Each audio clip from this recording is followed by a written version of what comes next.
গাজওয়াতুল হিন্দ এক সাহসী অভিযানের কাহিনী। হিজরি ৪র্থ শতাব্দী।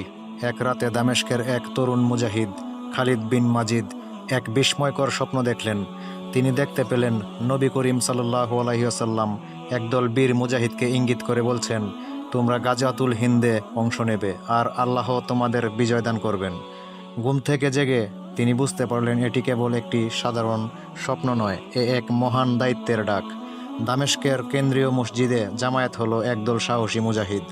খালিদ তাদের সামনে দাঁড়িয়ে বললেন, ভাইয়েরা, আমাদের সামনে এক মহান অভিযান। রাসূল সাল্লাল্লাহু আলাইহি ওয়াসাল্লাম ভবিষ্যদ্বাণী করেছেন, একদিন মুসলিম বাহিনী হিন্দুস্তানে প্রবেশ করবে এবং সত্যের বিজয় হবে। আমরা কি সেই অভিযানে অংশ নিতে প্রস্তুত? মুজাহিদদের কণ্ঠে সম্মিলিত তাকবীর ধ্বনিত হলো, আল্লাহু আকবার। সেনাবাহিনী যাত্রা শুরু করলো।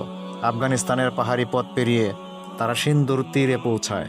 পথে বহু বাধা আসে, কিন্তু আল্লাহর ওপর ভরসা রেখে তারা এগিয়ে যায়।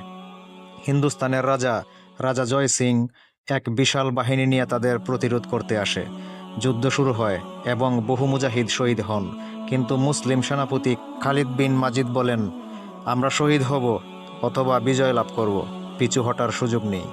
তীব্র যুদ্ধের পর জয়সিংয়ের বাহিনী পরাজিত হয় এবং মুসলিম বাহিনী দিল্লির কাছাকাছি পৌঁছে যায়।